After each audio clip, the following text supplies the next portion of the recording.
The armory was quiet, the kind of silence that carried the weight of history. Soldiers walked in and out with purpose, eyes fixed forward, until she entered. At first, no one paid attention. Just another visitor, they thought. But when the dull light caught the metal pin to her jacket, the room froze. Weapons were set down. Conversations stopped mid-sentence. What was she doing here, and why did that metal command such reverence? The armory wasn't a place where surprises usually happened. Steel racks lined the walls, bristling with rifles and sidearms polished to a dull, battle-worn sheen. The air smelled faintly of oil, metal, and old sweat, a place of routine, of soldiers who moved with mechanical precision. That morning it was no different. A few enlisted men checked weapons against inventory sheets. A sergeant barked instructions at two privates struggling to hoist a crate of ammunition. The steady rhythm of military life beat on, uninterrupted, until she walked in. At first, no one really noticed. She didn't wear the standard fatigues of active personnel, nor the polished dress blues of ceremony. Instead, she had on a simple jacket, civilian, unremarkable at a glance. Her steps were steady, neither hurried nor hesitant, the gait of someone who knew exactly where she was going. But then the light shifted.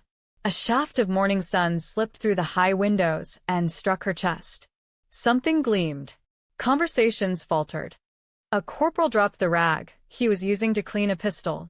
The sergeant, mid-shout, stopped mid-sentence, his voice cut short by disbelief. All eyes locked on the small, metallic piece pinned just above her heart. A medal.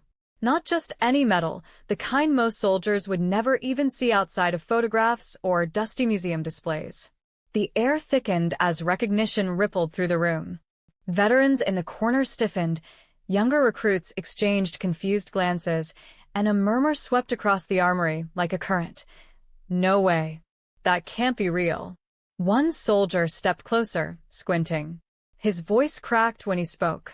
"Ma'am, is that what I think it is?" She didn't answer. She didn't need to. The weight of the medal itself was enough. Every soldier there knew what it represented: blood, sacrifice, and a story written in the kind of history books that weren't supposed to come alive in front of them. The silence stretched, heavy and electric. And then came the unspoken question. Who is she?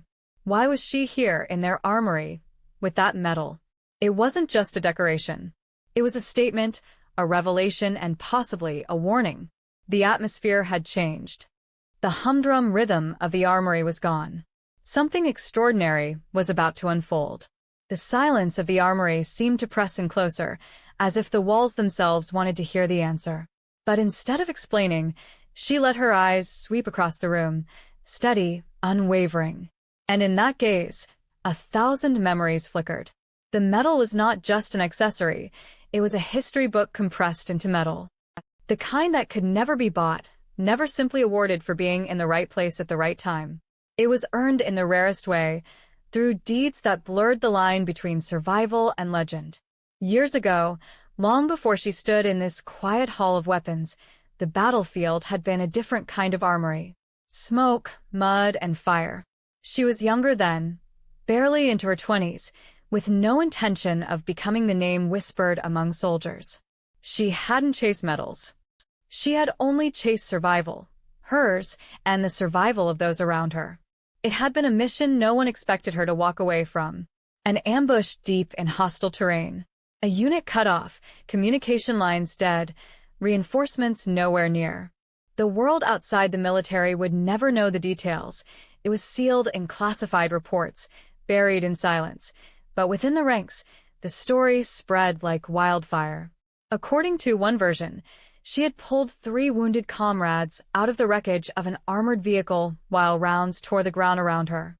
Another said she had held a defensive line for hours, armed with little more than grit and a rifle running dry, until rescue finally arrived. Some swore she had called in a strike so dangerously close it was practically on top of her own position, saving her unit, but nearly ending herself in the process. No matter which version was true, one fact stood unshakable. She should not have survived. And yet she had. For that, the medal had been placed on her chest, Not in a grand ceremony with cameras flashing, but in a closed, somber gathering. A recognition so rare, so heavy, that it was less a prize and more a burden. Few had ever worn it. Fewer still had walked into an armory years later, carrying it like a quiet storm.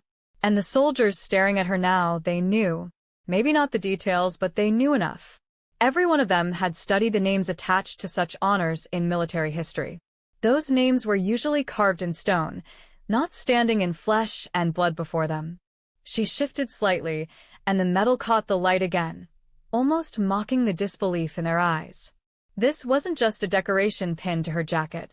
It was a reminder of battles that broke men, of choices that carried impossible weight, and of the truth that heroes don't look the way people expect. And now, here she was, in their armory, with that silent story shining on her chest. The metal gleamed once more, and the silence in the armory deepened into reverence. It was no longer just shock, it was recognition. A young private, barely out of training, whispered to the man beside him, "But she's supposed to be." His voice trailed off. He didn't finish the thought, but everyone knew what he meant. She's supposed to be a legend, not standing right here. The sergeant, a veteran with 2 decades of service, stepped forward slowly. He had seen medals pinned on coffins, had carried flag-draped caskets of comrades who never made it home. His eyes narrowed, his jaw clenched, but his voice softened in a way no one had ever heard from him before. "Ma'am," he said, carefully, as though addressing a ghost. "We studied your mission at the academy. You're the reason half of Bravo Company lived to see another sunrise." The ripple that followed those words was unmistakable. Realization, awe, and disbelief all colliding in the minds of the soldiers around her. Her expression didn't change. No pride, no arrogance, just the same calm presence she had carried when she walked in. For her, this wasn't about glory. It was about survival, about carrying memories heavier than the metal itself. Finally, she spoke, her voice quiet but cutting through the room like steel. "You've been entrusted with this armory. The weapons here aren't just metal. They're promises. Promises you'll be asked to keep when it matters most. I know what that looks like."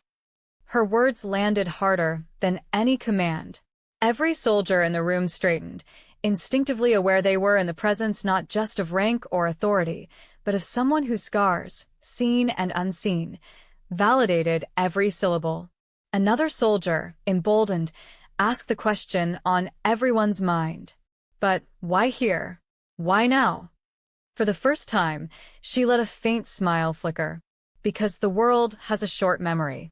People forget the price of peace. But I don't. And neither should you." The weight of her statement hung in the air, heavier than any weapon in the armory. They weren't just looking at a decorated veteran. They were looking at living proof of what courage cost, and why it mattered. The room seemed transformed.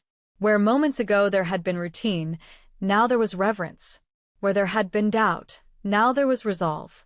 She adjusted her jacket, the metal catching one last glint of light. The silence remained, but it wasn't the awkward hush of surprise anymore. It was respect. Unshakable, profound respect. And just like that, the armory wasn't the same. Neither were the soldiers who stood in it. Because once you've seen history walk through the door, you don't forget it.